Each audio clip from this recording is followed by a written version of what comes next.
tua saya sakit. Orang tua ibu sakit apa? Sakit paru-paru. Udah setahun. Setahun. Jadi semuanya ibu yang membiayai kehidupan sehari-hari. Sementara ibu masih mencari pekerjaan. Buat sehari-hari ya dia. Anak saya yang satu kan udah nggak sekolah, udah putus sekolah yang satu. Cuma saya aja yang cari makan sehari-hari. Suami ibu kalau boleh tahu kenapa kok bisa ninggalin ibu? Ya dia nggak ini tanggung jawab. Mungkin ada ini dia, saya nggak tahu. Cuma ninggalin aja saya, nggak beritahu. Gak ada kabar lagi, ditinggal begitu aja. Udah berapa lama bu ditinggal? Seumuran anak saya 12 tahun. Suami ibu kalau boleh tahu kenapa kok bisa ninggalin ibu? Ya dia nggak ini tanggung jawab. Mungkin ada ini dia, saya nggak tahu. Cuma ninggalin aja saya, nggak beritahu. Gak ada kabar lagi, ditinggal begitu aja. Udah berapa lama bu ditinggal? Seumuran anak saya 12 tahun. Maaf ibu diceraiin sama suami ibu atau suaminya udah tinggal pergi gitu aja?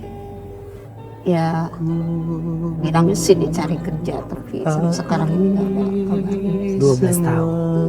Berarti dia pergi ninggalin ibu. Ya. Berarti dia udah tidak peduli lagi sama ibu dan anak, sama orang tua ibu.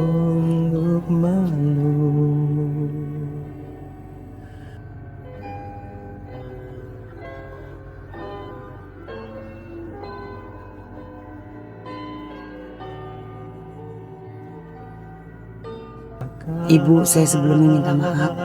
Tadi saya sempat melihat ibu lagi berjalan, tapi jalannya ibu tidak sempurna. Kenapa ibu? Saya sedih kalau apa sih ini ya, mikirin anak saya, sedangkan saya cari duit sendiri ya. Jadi mulai nyuci, kadang kasih duit 20.000 buat cuma buat makan sehari.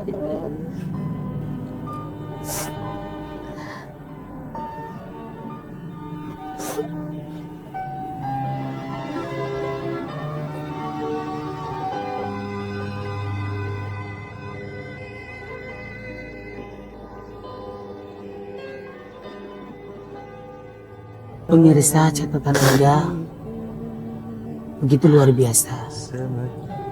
Ibu bekerja keras untuk menghidupi orang banyak dan buat kehidupan sehari-hari, buat anaknya, orang tuanya. Itu yang membuat saya salut kepada ibu. Kalau boleh tahu ibu siapa? Maaf namanya bu. Ibu Kesih. Ibu Kesih.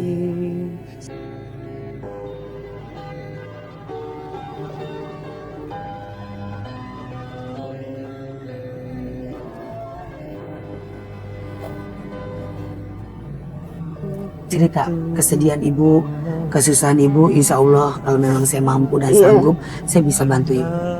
Saya mikirin orang tua saya sakit, saya masih nggak punya biaya buat rumah sakit. Itu sehari-hari saya pikirin, saya khawatir. Ya sedihnya itu aja, mas saya apa sih? Ya kalau buat ini rezeki alhamdulillah ya saya mencari. Selalu dapat walaupun sedikit, alhamdulillah saya terima. 15.000, 10.000 saya terima aja di klinik. Buat anak saya, buat orang tua saya.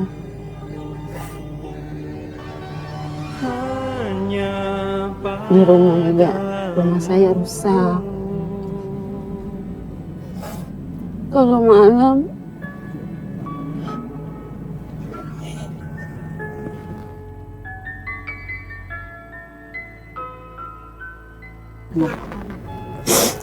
iya, saya nggak bisa tidur karena rusak rumah saya, banyak apa sih, tikus gitu ya. Kalau saya kan di gang gitu. Pernah digigit tikus? Pernah. Gara-gara saya- lagi tidur. Iya. Kalau ibu ngomong begitu saya jadi sedih, Bu. Sedihnya dulu sampai sekarang sih rumah itu masih ada.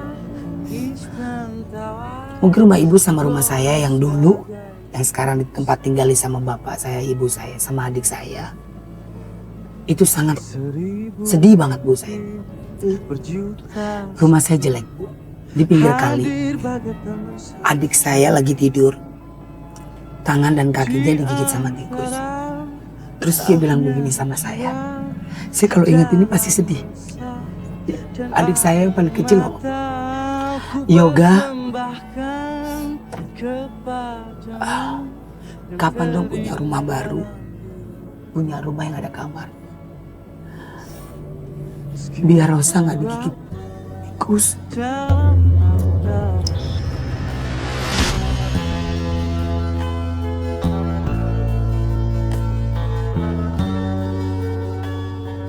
Makanya saya selalu berdoa, ya Allah, mudah-mudahan saya dapat rezeki dan bisa buat adik saya bangga dan senang.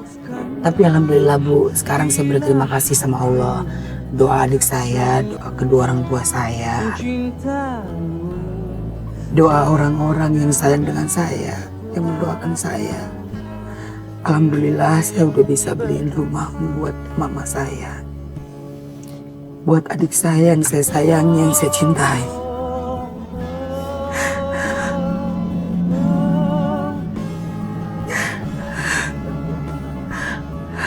Dan alhamdulillah setelah Allah angkat derajat saya, Allah kasih rezeki buat saya.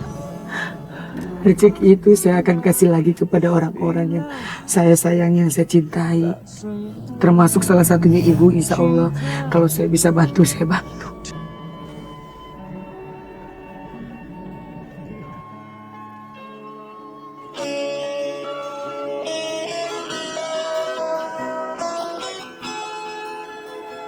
Kalau begitu saya pasti nangis. Saya pasti sedih. Adik saya kecil ngomong begitu, saya sedih. Yoga kapan di rumah buat Rosa? Di Rosa tangan kayak gini.